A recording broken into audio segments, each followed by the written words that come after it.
Bill Maher, remember he was on the show in the beginning? Seems so long ago. He said something very funny and also very true.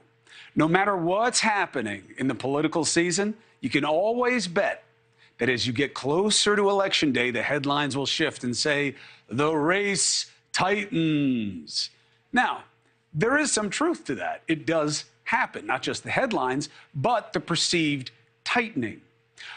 While you might think that after all the suffocating commercials that we endure and the endless coverage, right, literally 24 hours a day, people would have made up their minds long before Election Day. But the truth is, most of you tend to make your decisions on who to vote for in the weeks immediately preceding the election. But the idea that those headlines change is also an insight into the game. And the basis for the belief that it is tightening is what?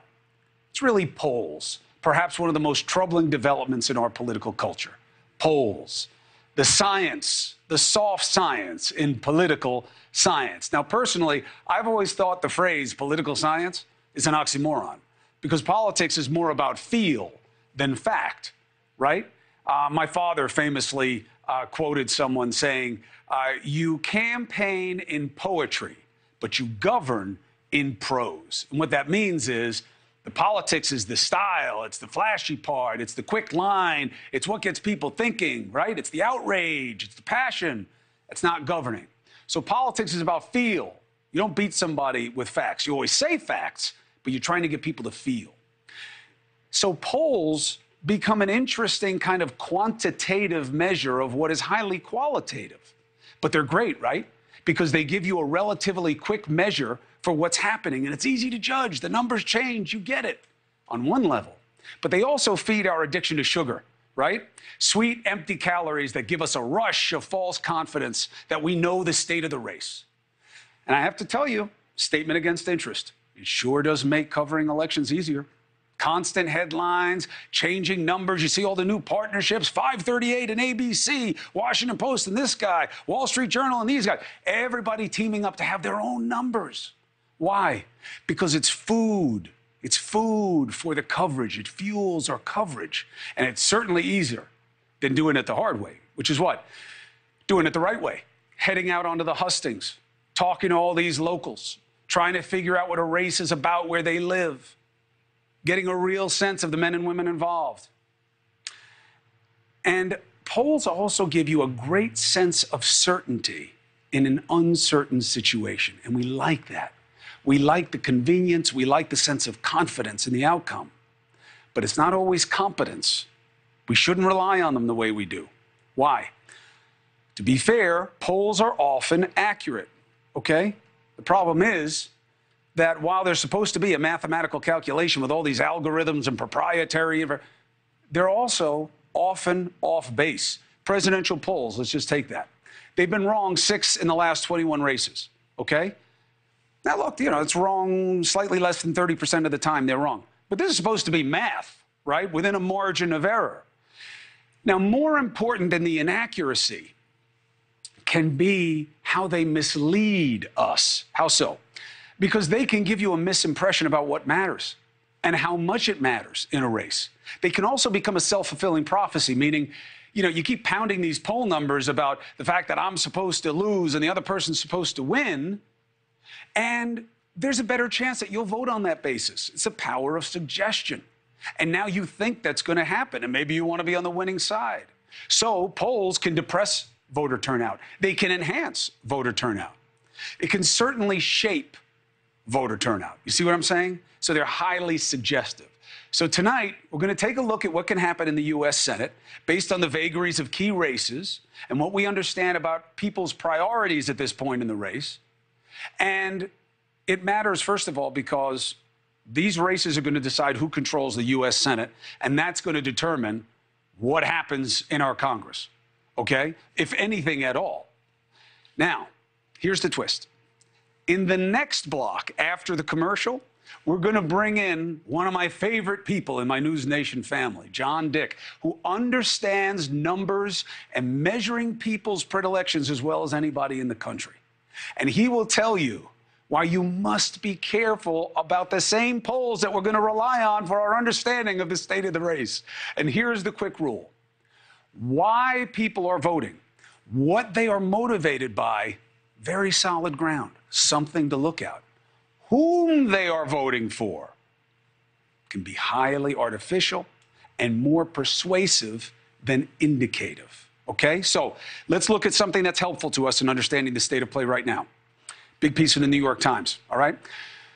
They show that there's been a big shift in one specific demographic that was huge for Biden and was supposed to be a big deal for Democrats, okay?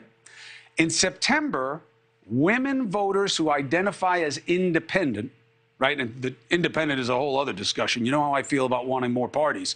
But if they say they're independent, we'll take them at their word.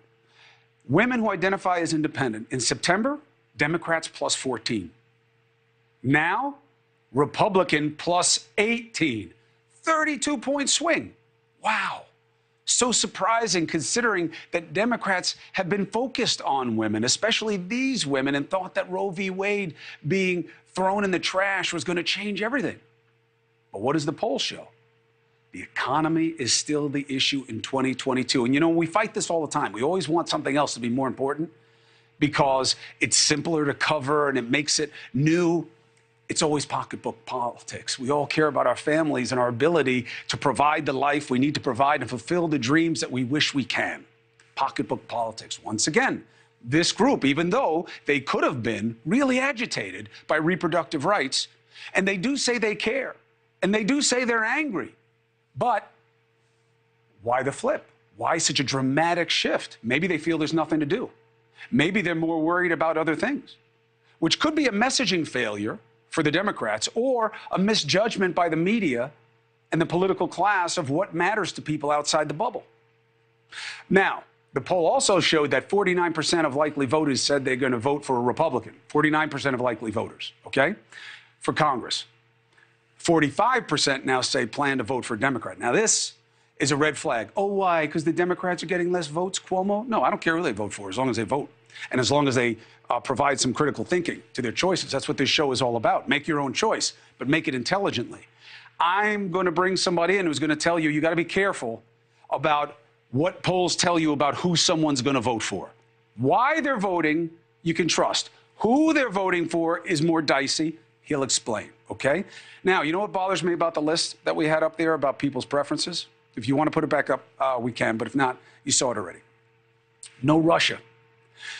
I'm telling you, we're making a mistake. And I am no warmonger. I am no rush to leave my wife and kids and my family and friends and go to another war zone. I've done plenty of it. No rush. I've been to Ukraine a couple times. No desire to go back anytime soon. But I would, because if it matters to you, it should be seen. Drone strikes, okay, killing people. 9,000 Russian troops deployed on the Belarusian border. Why? There's no activity for Ukraine up north. Why? Belarus has between 50 and 300,000 men and women ready to go. Now, the Belarusian leader says, oh, this is only a defensive posture. I don't know that that can be believed. It's very hard to believe that this man could not be susceptible to Putin's beck and call. So that should be a priority because it could be the biggest situation that Congress has to deal with. Because remember, it's on them to decide whether or not America goes to war, not the president. They've been abdicating that power. No good. So now let's look at how it affects the races. 538, right, which is the population of Congress, big outlet, working with ABC News on this analysis. They showed Democrats slightly favored to win the Senate, okay? In 100 simulations, Republicans win 36 out of 100. Democrats win 64 out of 100. Now you look at these key races. That's what the bubbles mean. It's really interesting. This is their kind of distribution of potential outcomes, the red or the Republican, the blue or the Democrat, and it just gives you a sense of the grouping. Isn't that cool? And look at it as you go out to more extreme results, it winds up getting much closer, okay? So you have Fetterman that they're watching over Oz, all right? You have Nevada as an election toss-up. You have Georgia, we had the big debate, and that's why we're doing the big Pennsylvania debate, because Warnock versus Walker is huge, could go either way. Fetterman versus Oz should go Fetterman, but that's a very strange race, and Fetterman has some interesting questions about his own suitability to answer. Big shift in women is going to be a big headline.